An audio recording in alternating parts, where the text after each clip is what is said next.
Il y a eu la signature de la convention État-Maroc avec PSA sous la présidence effective de Sa Majesté le Roi, que Dieu l'assiste. Je voudrais rappeler ici les objectifs qu'il y avait dans cette convention.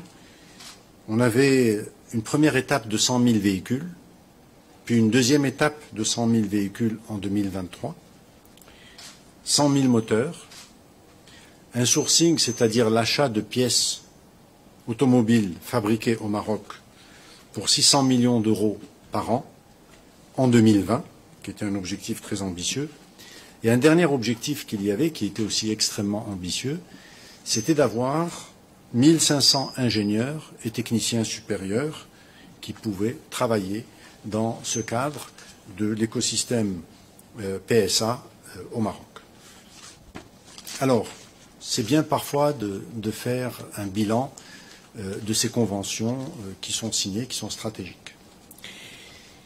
Alors, à aujourd'hui, donc en 2020, les 100 000 véhicules ont été réalisés. Ils ont été doublés à 200 000 véhicules. Donc, les 200 000 véhicules ont été montés, ce capacitaire-là, en 2020 et non pas en 2023, 3 ans avant l'échéance. Les 100 000 moteurs ont été réalisés en 2020. Et pour le sourcing, l'achat des pièces, les 600 millions d'euros qui étaient l'objectif par an à partir de 2020 ont été dépassés. Enfin, l'objectif de 1500 ingénieurs a lui aussi été dépassé.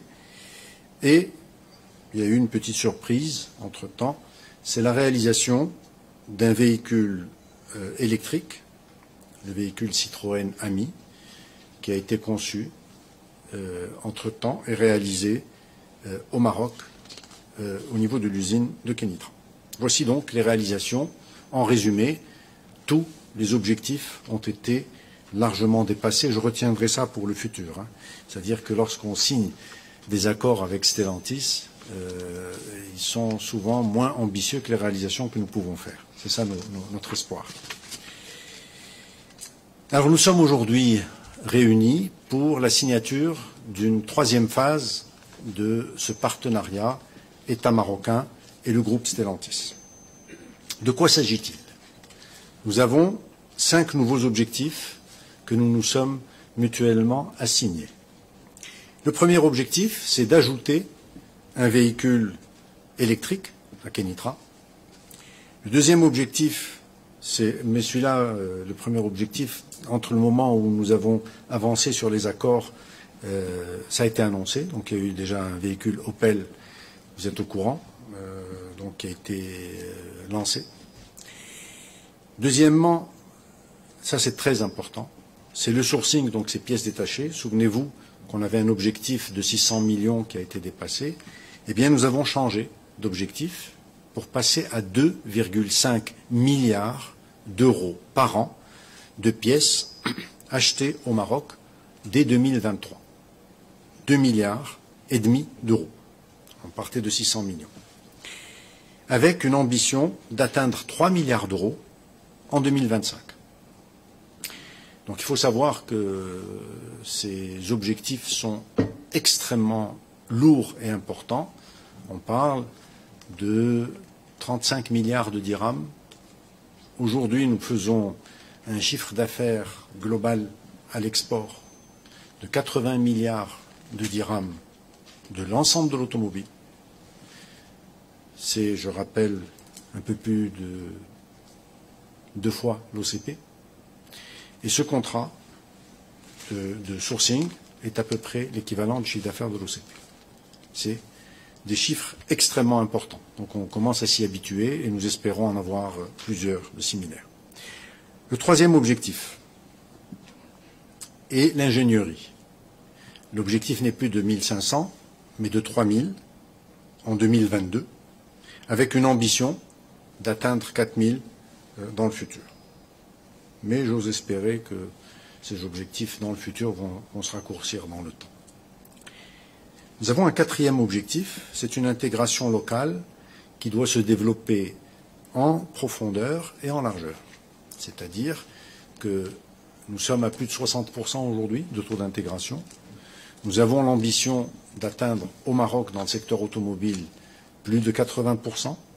Et pour y arriver, nous sommes obligés de passer à des métiers qui sont très lourds. Lorsque vous voulez faire du verre, qui est très énergivore, vous partez de la silice pour fabriquer du verre avant de le travailler pour le secteur automobile. Et quand vous fabriquez du verre, eh bien vous l'utilisez dans l'ensemble des autres secteurs. Nous avons l'aluminium, nous avons plusieurs sujets sur lesquels nous travaillons, le plastique. Et donc toutes ces matières demandent des investissements importants, lourds, et sont extrêmement consommateurs d'énergie. C'est pour ça que j'arrive au dernier point qui est dans notre accord, qui est la décarbonation. C'est-à-dire que l'ensemble de l'écosystème Stellantis, nous avons un objectif, c'est qu'il soit totalement décarboné, donc qu'il utilise de l'énergie renouvelable. Cette énergie renouvelable, nous y avons travaillé pour qu'elle soit disponible.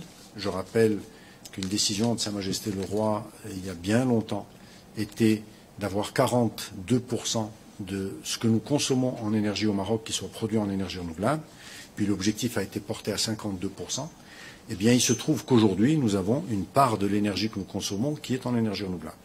Nous sommes en train de l'orienter vers le secteur industriel et l'automobile en priorité, de façon à ce que ce secteur soit totalement décarboné, parce que, entre autres, l'Europe met en place une taxe carbone qui va bloquer un certain nombre d'importations. En résumé, pour le Royaume du Maroc, donc, nous travaillons pour pousser la performance à un niveau supérieur à ce qu'elle est aujourd'hui. Je dois dire que le niveau où nous sommes aujourd'hui est déjà très intéressant, permettant à des opérateurs de fabriquer des voitures au Maroc, de les exporter avec de la compétitivité. Et je voudrais à ce titre-là remercier de façon très particulière le groupe Stellantis et saluer l'esprit de partenariat qui nous anime. Nous avons réussi ensemble à travailler à livre ouvert, nous permettant de comprendre exactement où se positionne le Maroc en termes de compétitivité. Ce qui est très rassurant, c'est que nous sommes très bien positionnés, mais nous avons encore des combats à mener de façon à obtenir une compétitivité qui soit une des meilleures, voire la meilleure au monde. Si ce que nous travaillons ensemble aboutit, nous avons de fortes chances d'atteindre ces résultats-là. Eh bien, si cette compétitivité est atteinte, nous serions parmi les pays, voire le pays le plus compétitif dans le secteur automobile. C'est l'objectif. L'objectif que nous nous fixons, maintenant on verra si on va y arriver ou pas, nous sommes extrêmement ambitieux. Nous voulons avoir la meilleure compétitivité au monde, un, qui soit décarboné, deux, et si tel était le cas, le 80 milliards serait multiplié. Il ne serait pas additionné, ce ne serait pas incrémental, mais il y aurait une multiplication par des chiffres importants. Donc c'est extrêmement stratégique et vital pour l'économie marocaine de concentrer ses efforts sur le développement d'un secteur qui a donné des résultats très probants et qui aujourd'hui existe sur la carte. Lorsque des opérateurs veulent produire, ils regardent le Maroc dans leur tablette, dans leur Excel, il y a une colonne Maroc à comparer. Eh bien, nous allons continuer à nous battre pour que la compétitivité marocaine soit la meilleure et qu'elle soit décarbonée.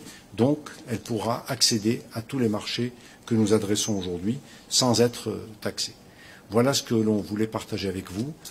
Une phase 3 extrêmement lourde qui fait passer la relation État-Stellantis à une nouvelle étape très intéressante où il y a de l'électrique, où on a un objectif à atteindre qui est très ambitieux de 3 milliards d'euros d'achat de pièces dont la majorité est exportée. Donc c'est vraiment des devises pour le Maroc et de la vraie valeur ajoutée. Des ingénieries donc du savoir-faire qui se développe fortement au Maroc. On constate que déjà les 1500 ingénieurs qu'on avait comme objectif ont donné des résultats extrêmement probants. La décarbonation qui est un sujet important et le développement de ce taux d'intégration qui va aller à la fois en largeur et en profondeur. Et ce sont des sujets qui nous intéressent fortement.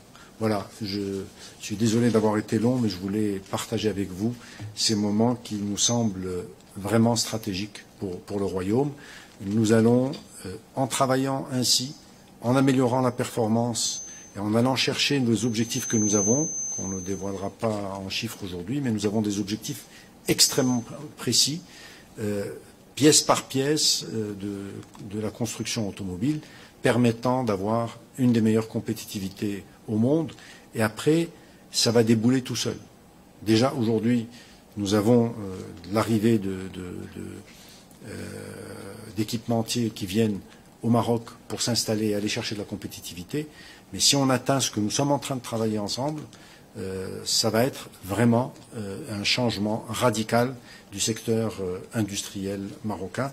Je voudrais encore une fois remercier le groupe Stellantis pour votre contribution. Sachez qu'elle est très appréciée par les équipes. Merci beaucoup.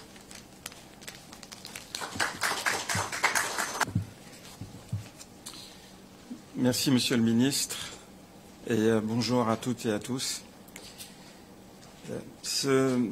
Aujourd'hui, nous allons signer le 3e volet de l'écosystème automobile du groupe Stellantis au Maroc. Et c'est un moment historique, je reviendrai sur ce point-là, c'est un moment historique qui a effectivement commencé le 19 juin 2015 avec des engagements qui ont été dépassés. Et si ces engagements ont été dépassés, c'est que nous travaillons au Maroc avec la performance au cœur de ce qui nous anime et nous travaillons aussi dans un esprit de transparence et de confiance qui permettent à l'ensemble des équipes de performer et d'aller chercher des objectifs supérieurs. Et aujourd'hui, dans la signature de ce 3e volet du contrat avec le Maroc, de l'écosystème de Stellantis au Maroc, nous sommes en situation de confiance pour prendre des objectifs encore plus ambitieux. Nous accélérons, après avoir dépassé les objectifs, nous accélérons en regardant vers l'avenir. Donc, Monsieur le Ministre, vous avez rappelé l'ensemble des chiffres. Ce que je voudrais juste, c'est dire que cette accélération, elle est sur la création d'emplois et la création d'expertise. Nous parlons de 3000 ingénieurs et techniciens qui étaient au départ 1500. Nous parlons de 40 000 heures de formation en 2021. Donc non seulement nous créons des emplois, mais nous développons l'expertise pour l'amener au meilleur niveau mondial. Aujourd'hui, les équipes, les ingénieurs et techniciens marocains de Stellantis sont capables de faire un nouveau véhicule sur une plateforme existante qui est le maximum de ce que nous demandons à une ingénierie décentralisée. Le deuxième volet sur lequel nous avons une accélération, des objectifs plus ambitieux, c'est l'objectif sur la performance des achats, comme vous l'avez signalé. Donc nous voulons augmenter l'intégration locale au Maroc, mais au-delà de cela, nous travaillons ensemble pour augmenter la performance de la fourniture marocaine et l'amener au meilleur niveau mondial, qui est un enjeu extrêmement stratégique pour vous et pour nous, comme vous l'avez souligné. Donc, voilà les éléments qui font de ce jour un jour historique dans lequel nous rajoutons une pierre importante à l'édifice de la performance de Stellantis et du Maroc. Je vous remercie.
bien. Félicitations. Merci à vous.